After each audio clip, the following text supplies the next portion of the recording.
We made decisions in our youth or very young about what to believe, about what we were capable of, about who we are as a person, and that becomes the glass ceiling, if you will, that controls us. All of you have targets, things that you're after. If you're going to get a new result, if you're going to grow your business, if you're going to be able to support your mom, if you're going to get rid of the anxiety, if you're going to be able to overachieve and not have all that fear inside of you, you obviously need to get a new result. You're going to have to get new action. You don't get new results with old actions doing the same thing. What human beings can do is amazing. What they will do is usually disappointing. It's not because we're not capable of it. It's because we don't have new actions because we get in certain emotional states that dominate us, like anxiety, like fear of failure, right? Like the fear of the loss of your mother as an example. So if you're in a state of fear, you're going to behave very differently and get very different results than if you were in a place of being courageous or bold or warm or connected or playful, any of those. For the point for your fear, and for some people, and I think in some cases, it's also a recognition of who I am and what I'm capable of. So for somebody whose life is already great, this is about, what if I could take on another skill that could create more freedom for my life? And just saying, I'm not having to go out and try and do it all perfectly right now. What I'm going to do for the next 8 weeks, I'm going to create a little ritual. I'm going to do one thing a day to condition my mind, right? So that I get strong, so I follow through. I'm going to read something. I'm going to listen to something. I'm going to immerse myself. I'm going to go for an intense jog, or I'm going to go lift weights, but I'm going to do it consciously to get in a state where I'm going to follow through. That's number one, because people follow through when they're in state. So the most important key to changing your life in any situation is to change results, you got to change behavior. But to change behavior, you got to change the emotional state you're in.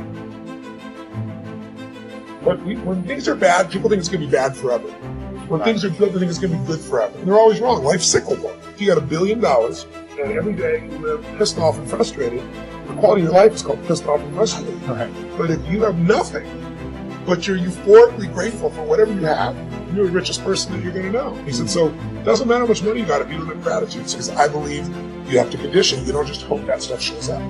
Think about it in your own life.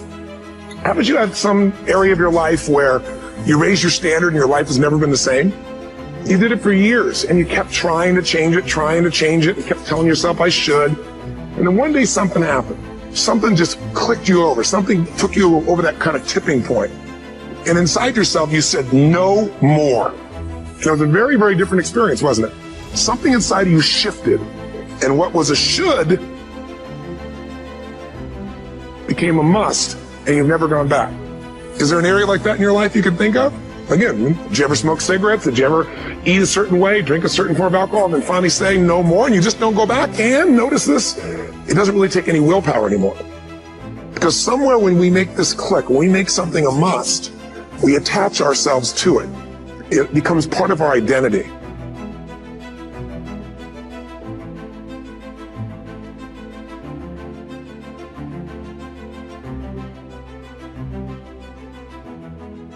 We are what we repeatedly do.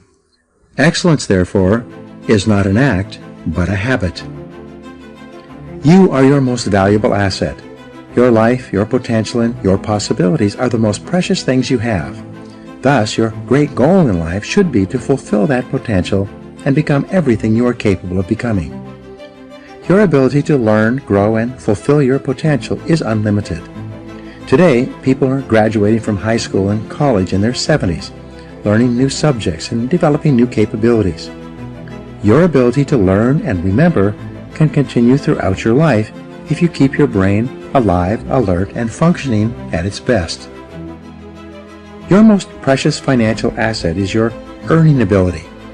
Your ability to work is your primary source of cash throughout your life. You could lose your home, your car, your bank account, or everything you own, but as long as you have your earning ability, you can earn it all back and more in the months and years ahead. Your biggest investment. Most people don't realize this. They take their earning ability for granted, but it has taken you your entire life to develop your earning ability. Every bit of education, experience, and hard work that you have invested in learning your craft and developing your skills has gone into building this asset. Your earning ability is very much like a muscle. It can increase in strength and power year by year as a result of regular exercise. Likewise, the opposite is true too. If left alone or ignored, your earning ability, like your muscles, can become weaker or even decline because you have simply failed to upgrade it continually. In other words, your earning ability can be either an appreciating or a depreciating asset. An appreciating asset is something that grows in value and cash flow every year as a result of continual investment and improvement. A depreciating asset, on the other hand, is something that loses value over time and finally reaches the point at which it is written off, being of little or no further value. The choice is yours as to whether your earning ability is increasing or decreasing month by month and year by year.